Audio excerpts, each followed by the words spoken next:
Remedy Entertainment is known for spinning sprawling and deep stories. They have developed games like Max Payne, Quantum Break, and Alan Wake. A few little games that you may have heard of. So Control was shown with its odd setting, mind-bending physics, and living gun? Is that thing alive? It sure does look like it. Anyway, with Remedy's track record, the game definitely piqued everyone's interest. So let's see if this is another trippy, mind-bending adventure spun by Remedy, or if it's too weird to be engaging. What is happening? Mattmade here, bringing you my review of Control on PC. In Control, you play as Jessie, a woman who has been looking for the Bureau of Control and her brother since a strange event happened in her hometown of Ordinary when she was a child, resulting in all of the adults disappearing and a strange portal being opened. After years of trying to track down the Bureau, she finally finds it, only for a strange entity called the Hiss to have taken over everything. Jessie then finds the director of the Bureau dead and his service weapon laying beside him. She then picks up the service weapon and now must try to stop the Hiss before it can infect everyone and spread out into the world. The game is very trippy and has a lot of jargon and things to learn. It does a pretty good job of filling you in on what you need at any given time, and for the eagle-eyed, you'll find folders, tapes, and documents detailing what things are and give you a lot of backstory. Figuring out the puzzles and completing the side missions is made easier by some of the documents you find lying in the area. The setting, objects of power, and altered items really remind me of SCP. There are a ton of things that have gained abilities or a will of their own due to repeated use or people's beliefs in them. Also, they can be very dangerous or need someone to complete a ritual in order to keep them in check. The director, however, can just straight up circumvent this for some odd reason. Like, you see this floating safe that surrounds itself with rubble in order to protect itself? Nah fam, I'm gonna absorb it and take its power. Or you see this fridge that just killed this dude? Yeah, that happened. I'm gonna just jump into it and fight Mike Wazowski real quick to fix it. Many of the things you run into are absolutely insane, which in this universe just fits so well it's disturbing. The way they paint the world and just how cohesive and tight they keep things is impressive. Aside from the main story missions, you have side missions and bureau alerts. The side missions either flesh out more of the world and supporting characters, or unlock more of the building for you to explore. The alerts are specific missions where you go to a certain part of the building and either dispatch a number of enemies or a certain type of enemy. There are also board countermeasures, tasks which you can complete for rewards such as weapons or personal mods. The weapon mods and personal mods do various things. The weapon mods can do things like increase accuracy or efficiency with whatever gun you equip it to, or boost damage, while personal mods can increase your health regen and boost your abilities. Mixing and matching these is super helpful as there are some sections that are rough to get through. Also, each mod has a rank, and the higher the rank, the better the mod. So you need to be sure to check what you picked up often. Now Jessie immediately becomes an action hero upon gaining the service weapon.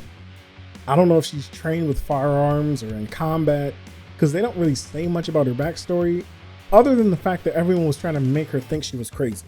Once she gets her hands on the service weapon, she starts taking down trained soldiers who have been possessed by the Hiss. Now I know that she now has the service weapon and the previous director Trench is whispering in her ear informing her of what to do, but man is she a bit too adept at dispatching enemies. The service weapon will be your main way of taking enemies out. It has a variety of forms, but you start off with it being a basic pistol. Don't get it twisted though, this pistol is a fantastic weapon when you level it up. Yes, you can upgrade the service weapon forms. With it, you have your trusty pistol, a shotgun, a high-powered sniper, a machine pistol, and a grenade launcher. Each form has its own number of rounds, and instead of searching for more ammo, it refills over time, foregoing the need to scrounge for ammo as well as making you think of how many rounds you have left so you aren't twisting in the wind and hiding from enemies. Now firing with one gun will deplete ammo for all your weapons, so you do have to be careful when using some of the more powerful guns. Alternating between using your gun and using your telekinetic powers will keep you alive throughout the game. You gain new abilities at a nice clip, and by exploring you'll find hidden altered items or entire new sections of the oldest house that you can comb through. These sections can house side missions or objects of power that you need to cleanse. The controls are fantastic. Whether using a keyboard and mouse or a gamepad, your inputs are precise and there are little to no hiccups. Jessie will throw chunks of the building, pallets, trash, other enemies, anything that she can get her hands on really. It's pretty fun to pull in one of the exploding enemies just to lob them right back and blow up a group. The abilities you gain throughout the story make you feel powerful and nigh unstoppable. All of these things would not work without these precise and tight controls. Get it? Controls? I'll see myself out now. As a shooter, Control is solid. It's nothing spectacular. You aim, you fire, and you have a few different types of weapons at your disposal. The game really comes together with its abilities. It's the bread and butter of the game, and in the beginning when you have none of these powers, you feel off, like something isn't right, which is saying a lot considering that the oldest house is already a very odd place. You can tell that the gunplay was simply something that complements your abilities, not the primary focus. Once you get the ability to throw objects, an entire new world opens up to you. This happens numerous times throughout the game, changing the way you interact with the world around you. Aside from your gun, you're able to upgrade your abilities and personal mods as well. You're able to upgrade your health, energy, and all 4 of your abilities with a few branching paths for extra customization. Though, if you play enough, you'll be able to simply max out everything and be a god. As you play through the story, you gain ability points. However, simply playing through the main story will not net you enough points to max everything out. You need to do those side missions in order to gain enough points. Now, the layout of this game is absolute insanity, which would not work with most other games, however fits here due to the setting and just how much information they give you on why things are occurring. The oldest house is a place that already moved and shifted on a normal day. However, since the hits moved in and took over, things are dialed up to 11. Entire sections of the building are blocked off or only accessible from one way. There are even times you're walking and trying to get to your objective, and the hallway will start to twist as you're walking through it. Hell, in some of the documentation and bulletin boards you come across, they literally state that delays due to building shifts will not be considered overtime. Or an entire bathroom goes missing due to a building shift. Not only that, but the building is quite a bit larger than you would expect. Just when I thought I had reached the end, there was another section or another floor that I had to go investigate. Some with huge expanses of nothingness or an entire rock quarry in another dimension. Like, how is this thing in the basement? Why can't I just take the elevator down here to some weird Star Trek planet and fight the hiss? Luckily for Jessie, she's not rocking a red shirt, just red hair. The air of mystery and the unknown pulls you right in and holds you there. Disturbed and creeped out, yet curious and wanting to learn more about the strange situation you found yourself in. You will want to keep exploring and completing side missions just to make sure everyone's okay and to unravel everything until it lays in front of you, making some sort of sense. The sound design of this game is otherworldly. You'll be roaming around, and as the people affected by the hiss float above you, they'll just spout nonsense constantly. It's something that is creepy and eerie as hell. You'll be exploring around and just hearing them talk about random stuff, and if you get close to them, you can make out what they're saying. Though I have no idea why you would want to do that, and I surely didn't try to shoot everyone who was just floating there, trying to silence that creepy jibber jabber. Every time you enter a new area, you're met with an ominous zinger. You walk into the NSC coolant pumps.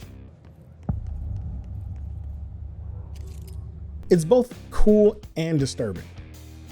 You know you're about to run into something insane and mind-boggling. Everything you do has some sort of strange undertone. Capture control point, creepy sound. Enemies start appearing, creepy sound. Can't anything in this game just sound nice and safe and not like something out of the Outer Limits of Twilight Zone? And oh my god, do not get me started on the Threshold kids.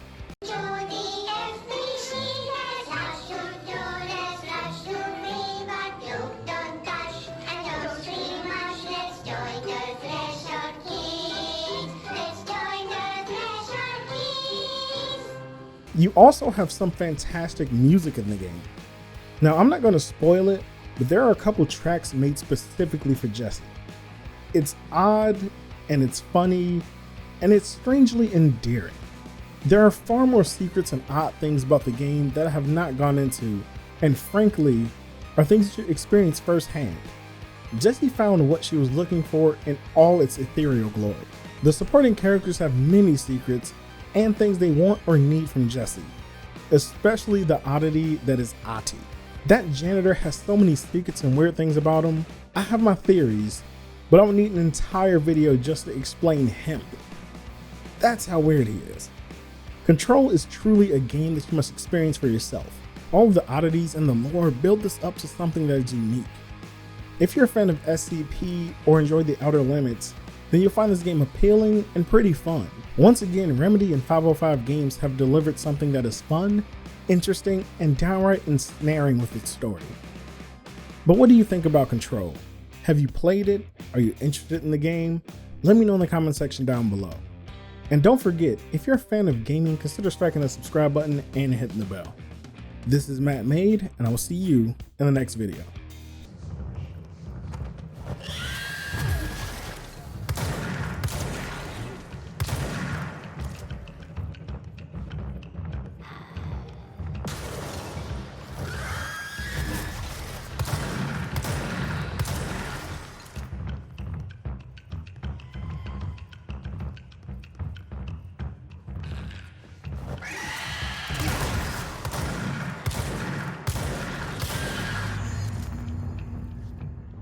Let's hurry up and find Darling's lab.